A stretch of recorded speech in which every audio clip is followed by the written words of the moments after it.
বাংলাদেশের পরিবেশ বিপর্যয় রোধে প্রয়োজন রাজনৈতিক সম্পৃক্ততা। রাজনীতিকরা সোচ্চার হলেই জলবায়ু পরিবর্তনের পরিপ্রেক্ষিতে যে ভয়ঙ্কর পরিস্থিতির আশঙ্কা করা হচ্ছে তা থেকে জনগোষ্ঠী এবং জনপদকে রক্ষা করা সম্ভব হবে। এ অভিমত পোষণ করেন খ্যাতনামা অর্থনীতিবিদ ও পরিবেশ বিজ্ঞানী ডক্টর রেহমান সুবহান। বিস্তারিত থাকছে ডেস্ক রিপোর্টে। যুক্তরাষ্ট্র ভিত্তিক বাংলাদেশ পরিবেশ নেটওয়ার্ক তথা বেনের ২৫ বছর পূর্তি উৎসবে প্রধান অতিথির বক্তব্যে রেহমান সুবহান বলেন, বিশেষ বিশেষ ব্যক্তি গোষ্ঠীর স্বার্থেও আইন তৈরি হচ্ছে। যাদের হাতে পয়সা আছে, রাজনৈতিক ক্ষমতা আছে, প্রভাব আছে, তারা পরিবেশ দূষণের জন্য দায়ী বা চিহ্নিত হলেও সত্যিকার অর্থে তাদেরকে কিছুই করা সম্ভব হয় না। এ অবস্থায় বেন বা বাপার পরবর্তী কর্মসূচি হওয়া দরকার রাজনৈতিক সচেতন ব্যক্তিবর্গকে এই আন্দোলনের সাথে আরও জোরালোভাবে সম্পৃক্ত করা। তিনি বলেন, ঢাকা উত্তর ও দক্ষিণের দুই মেয়র ভোটের আগে যে ধরনের অঙ্গীকার করেছিলেন তার বাস্তবায়ন দেখা যাচ্ছে না। এমন মনোভাবের পরিবর্তন ঘটাতে বেন এবং বাপাকে আরও জোরদার ভূমিকায় অবতীর্ণ হতে হবে। রেহমান সুবহান এই ইস্যুতে সকলকে সরব হওয়ার উদাত্ত আহ্বান জানান, কারণ এটি হচ্ছে সমগ্র মানবতার সার্বিক কল্যাণে যথাযথ একটি প্রক্রিয়া। আমি শুনতে চাই that Mayor of Dhaka will come and sit at the feet of the Mayor of New York और ওনার পাশে শুনবে কি এক্স্যাক্টলি আপনার কংক্রিট এনভায়রনমেন্ট প্রোগ্রাম কি ছিল। Perhaps you give me technical help, perhaps some donors including the US will give me some financial resources, but এই 2-3 বছরের মধ্যে আমি এই টার্গেট আমি রিচ করতে চাই। And at the end of the day, maybe in 5 years, maybe in 10 years, the average 250 measure.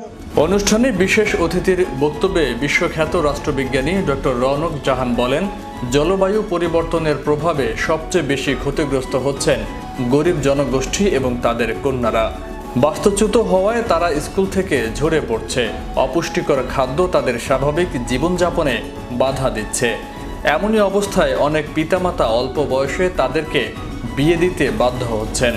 এমন পরিস্থিতির আলোকে জনসচেতনতা তৈরি করতে বাপার চেষ্টা অব্যাহত রাখতে হবে। আরেকটা জিনিস যেটা দিকে আমার প্রোগ্রামে ভালো লেগেছে সেটা হচ্ছে যে সমস্ত অনেক অ্যাডভোকেসি বা অ্যাওয়ারনেস রেজিং সেটা হচ্ছে একটা ভেরিয়াস কালচারাল মিডিয়ার মাধ্যমে করা হচ্ছে।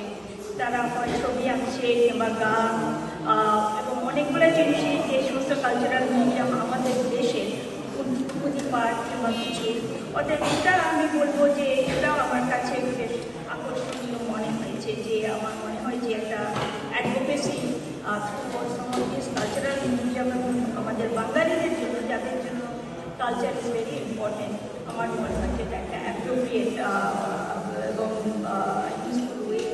জাতিসংঘের উন্নয়ন গবেষণা টিমের প্রধান এবং বেনের প্রতিষ্ঠাতা ডক্টর নজরুল ইসলাম বলেন, রাজনৈতিক সদিচ্ছাকে যদি বেনের আন্দোলনের পক্ষে না আনা যায় তাহলে পরিবেশ সুরক্ষা করা কঠিন হয়ে পড়বে। ডক্টর নজরুল বলেন, বেনের বয়স 25 বছর হলেও শুধু যুক্তরাষ্ট্র নয়, Canada, Australia, Germany, Japan, UK, south Korea, রাশিয়ার দেশপ্রেমিক প্রবাসীরাও এতে সম্পৃক্ত হয়েছেন। এখন বেনের মূল লক্ষ্য হওয়া উচিত ব্যাপক সংখ্যক প্রবাসীকে এই আন্দোলনের সাথে যুক্ত করা। আমাদের বেন এবং পরিবেশ আন্দোলনটাকে ব্যাপক যারা নন রেসিডেন্ট, যারা প্রবাসী, তাদের মধ্যে নিয়ে যেতে হবে। বেন 25 বছর হয়েছে, বেন অত্যন্ত ভালো কাজ করেছে এবং সেটা দীর্ঘ তালিকা আমি এখানে আগে দিতে যাব না, কিন্তু এখন একটা বেনের একটা নতুন পর্যায়ে যাওয়ার সময় এসেছে এবং সেটা হচ্ছে একটা গণ পর্যায়ে চলে যাওয়া এবং সেই কাজটা। উদ্বোধনী পর্বে আরও বক্তব্য রাখেন বেনের বৈশ্বিক সমন্বয়কারী ডক্টর খালেকুজ্জামান, জাকির হোসেন এবং নিউ ইয়র্ক সিটি মেয়রের পরিবেশ বিষয়ক প্রতিনিধি। এর আগে প্রবাস প্রজন্মের ছোট্ট মনিরা আমাদের সুন্দর পৃথিবী শীর্ষক ছবি আঁকা প্রতিযোগিতায় অংশ নেয়। এই পর্বের সমন্বয় ঘটিয়েছেন রানু ফেরদৌস। এছাড়া নিউ ইয়র্ক সিটির জ্যামাইকায় PS 131-এর বহিরাঙ্গনে শফিক মিয়ার ঢোলের সাথে একটি র্যালি অনুষ্ঠিত হয়। সমগ্র অনুষ্ঠানে উপস্থাপনায় ছিলেন নজরুল কবির, নূপুর চৌধুরী এবং উর্বি সাবিনা হাই।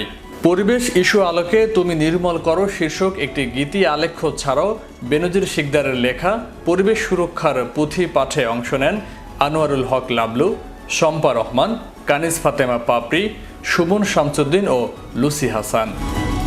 ফয়সাল মাহমুদ, বিশ্ব বাংলা 24 নিউজ ডেস্ক।